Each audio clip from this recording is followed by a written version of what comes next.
तो कहानी को आगे बढ़ाती हूँ। लेखक के बड़े भाई साहब उसे समझाते हैं कि याद करना ही पढ़ाई है, रटंत का नाम शिक्षा है।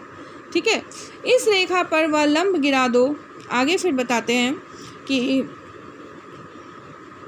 चाहते हैं कि लड़के अक्षर अक्षर रट डाले। ये तो मैंने आपको बता दिया था, रटंत का नाम शिक्षा है, ये भी बता दिया था। और आखिर इन बेसिर पैर की बातों के पढ़ने से क्या फ़ायदा। तो लेखक के भाई को लगता है कि ये सब बातें जो हैं बिना सिर पैर के हैं। इस रेखा पर वह लंब गिरा दो तो आधार लंब से दुगना होगा। पूछिए इससे प्रयोजन क्या है। दुगना नहीं, चौगुना हो जाए या आधा ही रहे मेरी बला से, लेकिन परीक्षा में पास होना है तो यह सब कुछ खुराफात याद करनी पड़ेगी। तो यहाँ पे ज्योमेट्री की बात चल रही है कि एक रेखा खींच दो और उसमें एक रेखा पैरेलल खींच दो तो वो दुगना होगा या आधा रह जाएगा। तो लेखक के भाई साहब कहते हैं हमें इससे क्या लेना देना है, लेकिन फिर भी हमें पढ़ना पड़ेगा क्योंकि हमें तो पास होना है। कह दिया समय की पाबंदी पर एक निबंध लिखो जो 4 पन्नों से कम ना हो। और एक निबंध लिखने के बारे में कहा गया जो लगभग 4, अभी तो आप 1 पन्ने का लिखते हैं ना, 4 पन्ने से कम ना हो। हमारे ये समय में ना स्टडी बहुत हार्ड थी, पढ़ाई बहुत हार्ड थी। अब आप कॉपी के सामने खोले, कलम हाथ में लिए, उसके नाम को रोइए। कि अब आप सोचते रहिए कि क्या क्या आप लिख सकते हैं। कौन नहीं जानता कि समय की पाबंदी बहुत अच्छी बात है। इससे आदमी के जीवन में संयम आ जाता है, दूसरों का उस पर स्नेह होने लगता है और उसके कारोबार में उन्नति होती है। लेकिन इस ज़रा सी बात पर 4 पन्ने कैसे लिखे जाए। तो समय की पाबंदी के बारे में लेखक बताते हैं कि 2-4 लाइन तो ठीक है, लेकिन 4 पेज कैसे लिखे जाए। जो बात एक वाक्य में कही जा सके उसे 4 पन्नों में लिखने की ज़रूरत क्या है। मैं तो इसे हिमाकत कहता हूँ। या तो समय की किफ़ायत नहीं बल्कि उसका दुरुपयोग है कि व्यर्थ में किसी बात को ठूंस दिया जाए। हम चाहते हैं आदमी को जो कुछ कहना हो चटपट कह दे और अपनी राह ले, मगर नहीं, आपको 4 पन्ने रंगने पड़ेंगे, चाहे जैसे लिखिए, और पन्ने भी पूरे फुल स्केप आकार के। यह छात्रों पर अत्याचार नहीं है तो और क्या है। तो लेखक के भाई साहब कहते हैं कि एक वाक्य में जो बात कही जा सकती है उसे 4 पन्नों में ज़बरदस्ती कहना समय की बर्बादी ही तो है, लेकिन करना पड़ेगा क्योंकि पूछा गया परीक्षा में था, फेल हो जाएंगे। पूरे 4 पन्ने उन्हें भरने पड़ेंगे। और वो ये भी कहते हैं कि छात्रों के साथ ही अत्याचार नहीं है तो और क्या है। अनर्थ तो यह है कि कहा जाता है संक्षेप में लिखो। 4 पन्ने संक्षेप होते हैं। समय की पाबंदी पर संक्षेप में एक निबंध लिखो जो 4 पन्नों से कम ना हो। ठीक, संक्षेप में तो 4 पन्ने हुए, नहीं शायद 100-200 पन्ने लिखवाते। यानी कि संक्षेप में 4 पन्ने हैं तो लॉन्ग में अगर लिखना होता, विस्तृत रूप में लिखना होता तो 100-200 पन्ने लिखवा लेते। तेज भी दौड़िए और धीरे भी। उल्टी बात है या नहीं। बालक भी इतनी सी बात को समझ सकता है, लेकिन इन अध्यापकों को इतनी तमीज़ भी नहीं है। उस पर दावा है कि हम अध्यापक हैं। तो अध्यापक को बताते हैं लेखक के भाई साहब कि अध्यापक को तमीज़ नहीं है। क्वेश्चन बनाते तो ऐसा क्वेश्चन क्यों बनाते कि जल्दी भी चलो और देर से भी चलो, मतलब संक्षेप में भी लिखो और 4 पन्ने भी लिखो। मेरे दर्जे में आओगे लाला तो ये सारे पापड़ बेलने पड़ेंगे और तब आटे दाल का भाव तुम्हें मालूम हो जाएगा।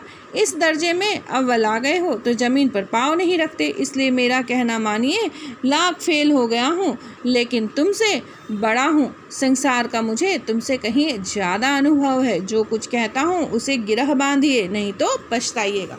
तो बड़े भाई साहब बड़े प्यार से छोटे भाई को समझाने लगते हैं कि तुम इस छोटी सी क्लास में फर्स्ट आकर इतने खुश हो रहे हो, इतने घमंडी हो रहे हो। मेरी क्लास में आ गए तो पास होना भी मुश्किल हो जाएगा।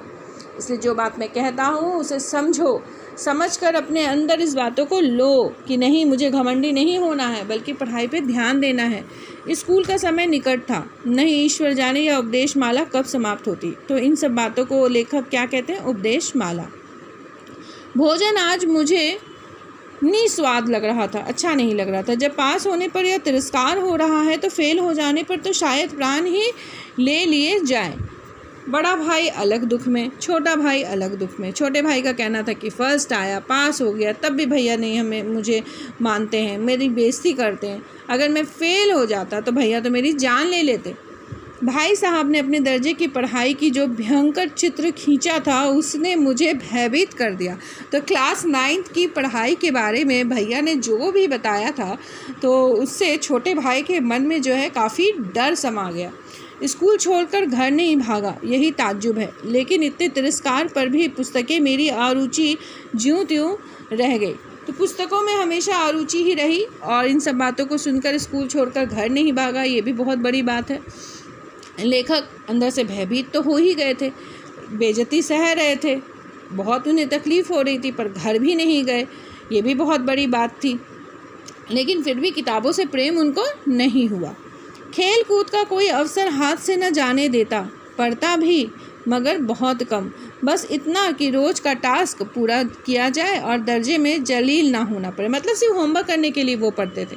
अपने ऊपर जो विश्वास पैदा हुआ था वो फिर लुप्त हो गया और फिर चारों का सा जीवन कटने लगा। मतलब एक विश्वास हो गया था मन में कि फ़र्स्ट आ गया हूँ, अगले साल भी अच्छा रिज़ल्ट करूँगा, तो अब मन में वो विश्वास कहीं नहीं है। फिर सालाना इम्तिहान हुआ और कुछ ऐसा संयोग हुआ कि मैं फिर पास हुआ और भाई साहब फिर से फ़ेल हो गए। मैंने बहुत मेहनत नहीं की पर न जाने कैसे दर्जे में अव्वल आ गया। मुझे खुद अचरज हुआ। भाई साहब ने प्राणांत तक परिश्रम किया था, कोर्स का एक एक शब्द चाट गए थे। इस 10 बजे रात तक इधर उधर, 4 बजे भोर से उधर, 6 से 9:30 तक स्कूल जाने के पहले मुद्रा कांतिहीन हो गई थी, मगर बेचारे फ़ेल हो गए। मुझे उन पर दया आती थी। नतीजा सुनाया गया तो वह रो पड़े और मैं भी रोने लगा। अपने पास होने की खुशी जो थी वो आधी हो गई। मैं भी फ़ेल हो गया होता तो भाई साहब को इतना दुख ना होता, लेकिन विधि की बात कौन टाले। तो फिर से सालाना एग्ज़ाम आ गया और लेखक जो है वो पास हो जाते हैं और भाई साहब फिर से फ़ेल हो जाते हैं। और जब वो इस बार सुनते हैं तो वो रो पड़ते हैं, क्योंकि वो एक एक अक्षर को अच्छी तरह से पढ़ गए थे और बस समझिए कि सिर्फ वो पढ़ाई ही किए थे। दिन रात एक करके उन्होंने पढ़ाई की, फिर भी वो फ़ेल हो गए और छोटा भाई जो है वो पास हो गया। परंतु जब भाई साहब रोए तो छोटा भाई यानी कि लेखक भी उनके साथ रोने लगा और मन में यही ख्याल आया कि काश मैं भी फ़ेल हो जाता तो भैया का दुख थोड़ा कम हो जाता। लेकिन मैं भैया के दुख को कम न कर सका तो उसे भी रोना आ जाता है।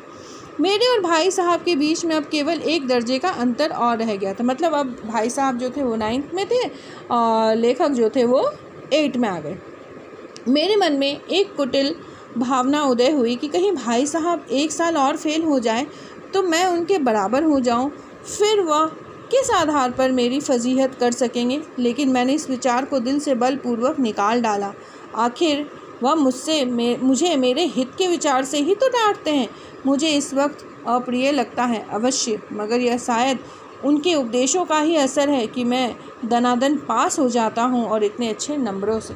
तो आगे लेखक कहता है कि अब तो एक ही क्लास का अंतर रह गया, कहीं अगर भैया अगले साल फिर फ़ेल हो गए तो हम दोनों तो एक ही क्लास में आ जाएंगे, फिर भैया मुझे कैसे डांटेंगे, क्योंकि क्लास वाइज तो हम लोग एक उम्र के हो जाएंगे, तो भैया तो मुझे डांट नहीं पाएंगे। तो ये ख्याल मेरे मन में आया, मगर मैंने इस ख्याल को दूर कर दिया। क्यों? क्योंकि भैया के उपदेशों की वजह से ही मैं पास हो पाया, दनादन हर क्लास में पास हो पाया। अगर भैया मुझे नहीं डांटते तो मैं बिल्कुल भी पढ़ाई नहीं करता और मैं फ़ेल हो जाता। ये एहसास अब लेखक को होने लगा। अब भाई साहब बहुत कुछ नरम पड़ गए थे। कई बार मुझे डांटने का अवसर पाकर भी उन्होंने धीरज से काम लिया। शायद अब वह खुद समझने लगे थे कि मुझे डांटने का अधिकार उन्हें नहीं रहा, या रहा भी तो वो बहुत कम है। तो कई बार अब भैया जो है मुझे डांटा नहीं करते थे। मेरी स्वच्छंदता भी बढ़ गई, मेरी आज़ादी भी बढ़ गई। मैं उनकी सहिष्णुता का अनुचित लाभ उठाने लगा कि उनके मन में जो मेरे प्रति दया की भावना आ गई है उसका मैं गलत फ़ायदा उठाने लगा। मुझे कुछ ऐसी धारणा हुई कि मैं पास ही हो जाऊंगा, पढ़ूं या ना पढ़ूं, मेरी तकदीर बलवान है। इसलिए भाई साहब के डर से जो अब थोड़ा बहुत पढ़ लिया करता था वह भी अब बंद हुआ। तो भैया के डर से थोड़ा बहुत लेखक पढ़ लेते थे, परंतु वो भैया जब इतना नहीं डांटते तो वो पढ़ाई पर से उनका ध्यान पूरा हट गया। मुझे कनकौवे उड़ाने का नया शौक़ पैदा हो गया। कनकौवे यानी कि पतंग उड़ाने का नया शौक़ पैदा हो गया। अब सारा समय पतंगबाजी की ही भेंट होता था। फिर भी मैं भाई साहब का अदब यानी कि इज्जत करता था और उनकी नज़र बचाकर कनकौवे उड़ाता था। मांझा देना, कन्ने बांधना, पतंग टूर्नामेंट की तैयारियां आदि समस्याएं सब गुप्त से हल की जाती थी। मैं भाई साहब को यह संदेह न करने देना चाहता था कि उनका सम्मान और लिहाज मेरी नज़रों में कम हो गया। तो लेखक की नज़रों में बड़े भाई साहब के लिए जो सम्मान था वो अब कम हो गया, क्योंकि वो बार बार फेल हो जाते हैं।